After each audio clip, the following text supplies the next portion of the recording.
حضرت ابراہیم علیہ السلام۔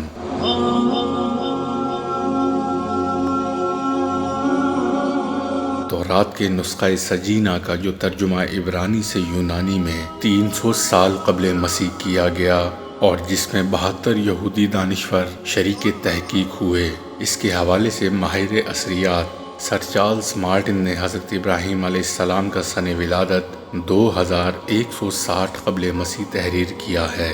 آپ کی عمر مبارک تقریباً 175 سال تھی، چنانچہ مذکورہ تحقیق کے مطابق آپ کا وصال 1958 قبل مسیح میں ہوا۔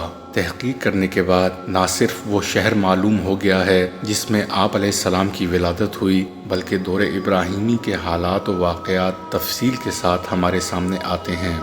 آپ جنوبی عراق میں دریائے فرات کے کنارے پر واقع شہر ار میں پیدا ہوئے، جس کو موجودہ جغرافیے کی زبان میں تل العبید کے نام سے یاد کیا جاتا ہے۔ آپ کے پیدائشی شہر ار کی آبادی کا تخمینہ اس وقت 2.5 لاکھ سے لے کر 5 لاکھ تک کا اندازہ کیا گیا ہے۔ آثار قدیمہ کے کھنڈرات سے معلوم ہوتا ہے ان لوگوں کی زندگی کا مقصد دولت کمانا، زیادہ سے زیادہ آرام تلاش کرنا اور سود خوری اور مقدمہ بازی ان کا مشغلہ تھا۔ مذہبی حالات کا آپ اس بات سے اندازہ لگائیں کہ شہر ار میں 5000 خداؤں کے نام دریافت کیے گئے ہیں۔ دوسرے شہروں اور قصبات کے الگ الگ خدا مقرر تھے۔ ہر شہر کا ایک خاص خدا ہوتا جس کو رب البلد یعنی خدائے شہر ظاہر کیا جاتا، اس کا احترام دوسرے خداؤں سے زیادہ کیا جاتا۔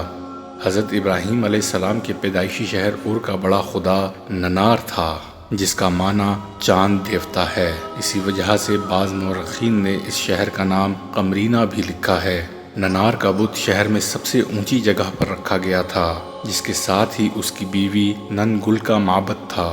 ننار کے معبد کی شان شاہی محل سرا کی سی تھی۔ یہاں ہر وقت نئی عورت آ کر ٹھہرتی۔ یہاں بہت سی عورتوں نے اپنے آپ کو وقف کر رکھا تھا۔ وہ عورت بڑی محترم سمجھی جاتی تھی جو اپنی چادر عفت کو اس پر قربان کر دیتی۔ اس بت یعنی مزار کے نام بہت سے رقبے وقف تھے۔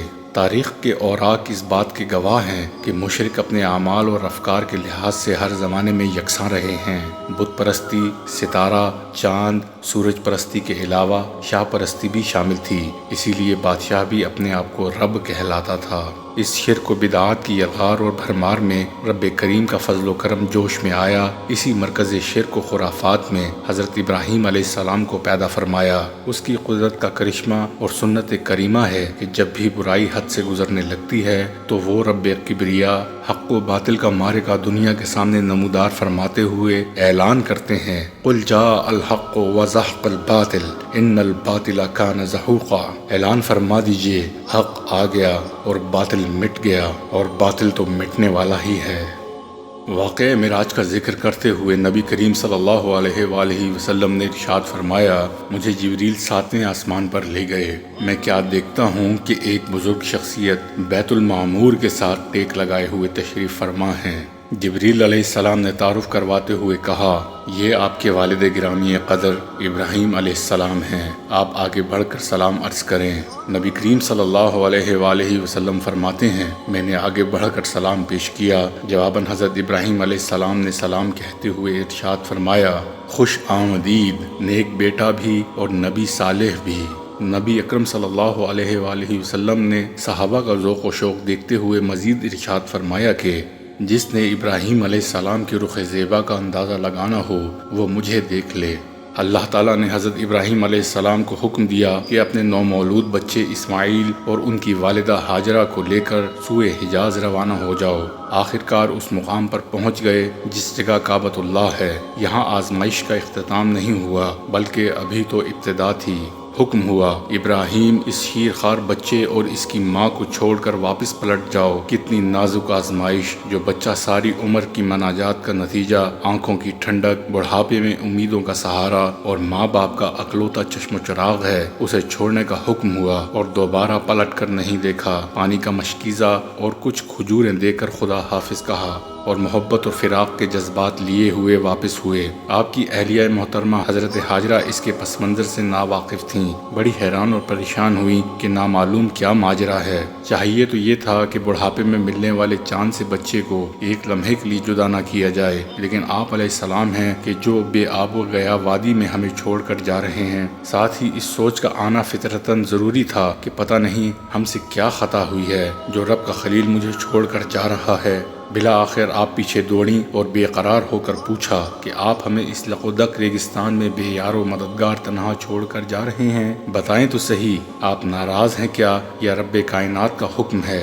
ابراہیم علیہ السلام نے رخ موڑے بغیر فرمایا، ہاں یہ سب کچھ اسی کے حکم سے ہو رہا ہے۔ اب کیا ہے؟ وہ عظیم ماں جو صبر و وفا کا پیکر، شکر و رضا کا مجسمہ تھیں، گویا ہوئیں۔ حضور بڑے شوق سے تشریف لے جائیں، فکر نہ کیجیے گا، اگر اس مالک حقیقی کا حکم ہے تو وہ اللہ ہمیں ہرگز غضب نہیں پہنچنے دے گا۔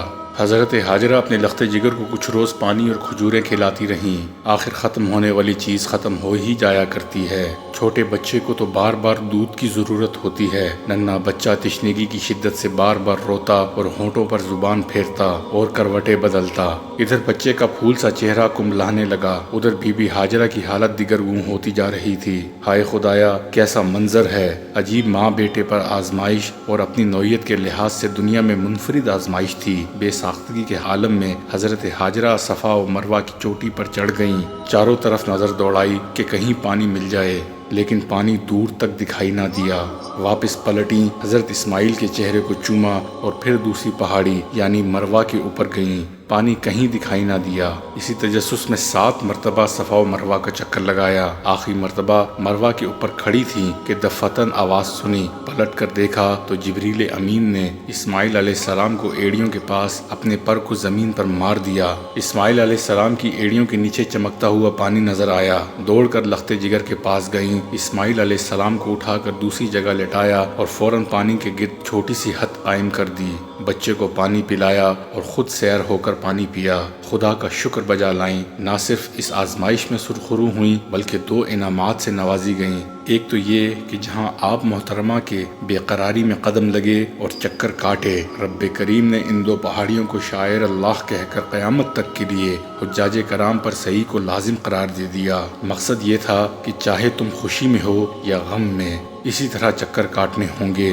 دوسرا تحفہ زمزم کی صورت میں ایسا پانی جس میں غذائیت کے تمام لوازمات موجود تھے اور ہر بیماری کی شفا رکھ دی گئی تھی۔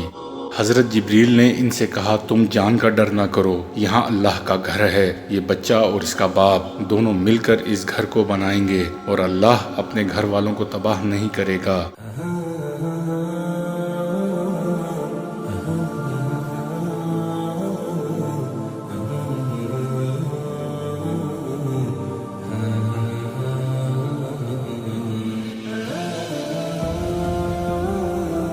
اس وقت کعبے کا یہ حال تھا کہ ٹیلے ٹبے کی طرح زمین سے اونچا تھا، دائیں اور بائیں سے برسات کا پانی نکل جاتا تھا۔ بی بی ہاجرہ نے ایک مدت اسی طرح گزاری۔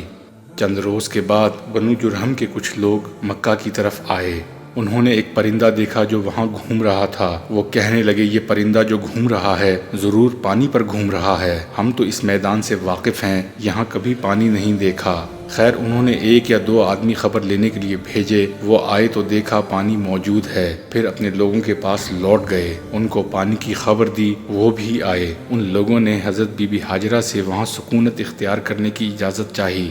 حضرت بی بی ہاجرہ نے ان کو اجازت دے دی، مگر ان سے کہا کہ پانی پر تمہارا کوئی حق نہیں۔ ان لوگوں نے قبول کر لیا۔ اس طرح مکہ کی آبادی بڑھی اور وہاں کئی گھر بن گئے، اور وقت کے ساتھ حضرت اسماعیل علیہ السلام جوان ہوئے۔ انہوں نے عربی زبان جرہم کے لوگوں سے سیکھی اور جوان ہو کر ان کی نگاہ میں بہت اچھے نکلے۔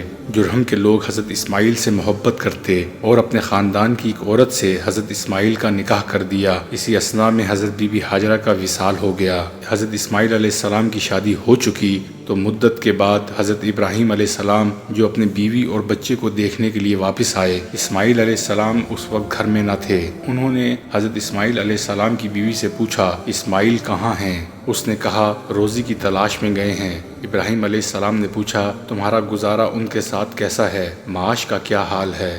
کہا بہت تنگی اور اسرت میں دن گزر رہے ہیں، اور حضرت ابراہیم سے اس کی بہت شکایت کی۔ حضرت ابراہیم علیہ السلام نے کہا جب تمہارے خاوند آئیں تو میری طرف سے ان کو سلام کہنا اور ان کو یہ کہنا کہ اپنے دروازے کی چوکھٹ بدل ڈالیں۔ حضرت ابراہیم علیہ السلام یہ کہہ کر وہاں سے روانہ ہوئے۔ جب حضرت اسماعیل گھر میں آئے تو اپنے باپ کی خوشبو پائی۔ اپنی بیوی سے پوچھا کہ کیا کوئی آیا تھا؟ اس نے کہا ہاں، ایک بوڑھا ایسی شکل کا آیا تھا۔ اس نے آپ کے متعلق پوچھا تو میں نے کہہ دیا کہ وہ روزی کی تلاش میں گئے ہیں۔ پھر مجھ سے پوچھا کہ تمہاری گزر بسر کیسے ہوتی ہے، تو میں نے کہہ دیا بڑی تکلیف اور تنگی میں۔ اسماعیل علیہ السلام نے کہا اور بھی کچھ کہا انہوں نے؟ آپ کی بیوی نے کہا ہاں، تم کو سلام کہا ہے اور یہ کہا ہے کہ اپنے دروازے کی دہلیز بدل ڈالو۔ حضرت اسماعیل نے کہا وہ میرے والد تھے، انہوں نے مجھے حکم دیا ہے کہ میں تجھ کو چھوڑ دوں، اب تو اپنے گھر والوں میں چلی جا۔ اور پھر حضرت اسماعیل علیہ السلام نے بنو جرہم کی ایک دوسری عورت سے نکاح کر لیا۔ پھر اللہ کو جتنے دنوں منظور تھا ابراہیم علیہ السلام اپنے ملک میں ٹھہرے رہے۔ اس کے بعد پھر واپس آئے اور پھر حضرت اسماعیل گھر پر نہ ملے۔ وہ ان کی دوسری بیوی کے پاس گئے، پوچھا اسماعیل کہاں ہیں؟ اس نے کہا روٹی کمانے کی فکر میں گئے ہیں۔ ابراہیم علیہ السلام نے کہا تمہارا کیا حال ہے اور زندگی کیسی گزر رہی ہے؟ اس عورت نے جواب دیا اللہ کا شکر ہے، ہم خیر و خوبی کے ساتھ گزارا کر رہے ہیں۔ ابراہیم علیہ السلام نے پوچھا تم کھاتے کیا ہو؟ اس نے کہا گوشت۔ اور پیتے کیا ہو؟ اس نے کہا پانی۔ حضرت ابراہیم علیہ السلام نے دعا کی یا اللہ ان کے گوشت اور پانی میں برکت دے۔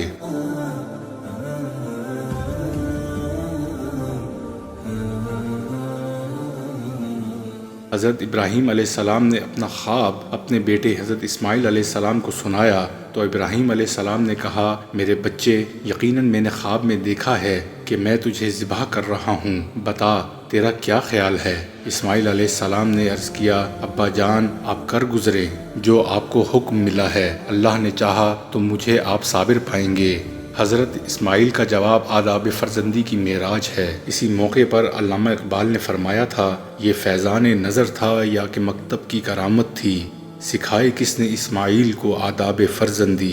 حضرت ابراہیم اسماعیل علیہ السلام کو لے کر میدان مینا کی طرف جا رہے تھے۔ اللہ تعالیٰ کی عبادات اور اطاعت کا عظیم الشان اور عدیم المثال مظاہرہ شیطان مردود کس طرح دیکھ سکتا تھا؟ چنانچہ شیطان بھاگم بھاگ حضرت ہاجرہ کے پاس گیا اور کہنے لگا کہ اے ام اسماعیل آپ کا بیٹا کدھر گیا؟ حضرت ہاجرہ نے فرمایا وہ اپنے ابا جان کے ساتھ گیا ہے۔ شیطان نے کہا اے ہاجرہ تجھے خبر نہیں، اسے تو ابراہیم ذبح کرنے لے گئے ہیں۔ حضرت ہاجرہ حیران ہو کر پوچھتی ہیں کہ کبھی ایسے بھی ہوا ہے کہ باپ اپنے بیٹے کو ذبح کرے، اور خاص کر اتنے خوبصورت اور نیک سیرت بیٹے کو؟ اب شیطان نے سوچا کہ میرا داؤ چل جائے گا، کہنے لگا اے والدہ اسماعیل آج ابراہیم اسے ضرور ذبح کرے گا، کیونکہ ان کا کہنا ہے کہ مجھے ایسا کرنے کا حکم خدا نے دیا ہے۔ حضرت ہاجرہ نے فرمایا اگر اللہ پاک نے ایسے ہی حکم دیا ہے تو جاؤ، چلے جاؤ، میں اپنے اللہ پر بھروسہ کرتی ہوں۔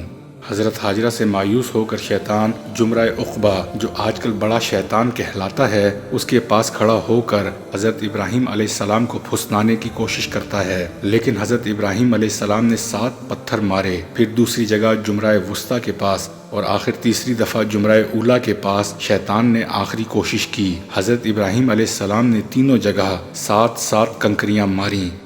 نبی کریم صلی اللہ علیہ وآلہ وسلم نے کنکریاں مارنے کو بھی حجاج کے لیے شاعر قرار دے دیا۔ حضرت ابراہیم نے کوئی کسر نہ اٹھا رکھی، لیکن اللہ کا فضل و کرم اس نے اسماعیل علیہ السلام کو بچا کر ایک دمبے کی قربانی قبول کر لی۔ بعض لوگوں نے عقل پرستی بلکہ اسرائیلی روایات پرستی کا ثبوت مہیا کرنے کے لیے لکھا ہے کہ چھری کا پھالا چھری کے دستے میں مڑ گیا۔ کسی نے کہا کہ نہیں جناب، اسماعیل کی گردن ہی تانبے کی بن گئی، اور کچھ تو عقل کے آگے لگ کر بھاگنے لگے اور کہا کہ لٹانے کا معنی ہے کہ دونوں خدا کے سامنے جھک گئے۔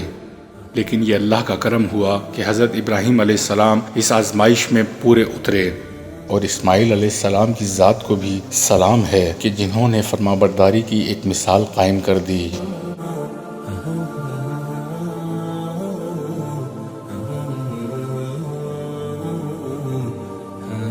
یہی تھی آج کی ہماری ویڈیو۔ اگر ویڈیو پسند آئے تو برائے مہربانی ویڈیو کو لائک، شیئر اور سبسکرائب کیجیے گا۔ ملتے ہیں اگلی ویڈیو میں۔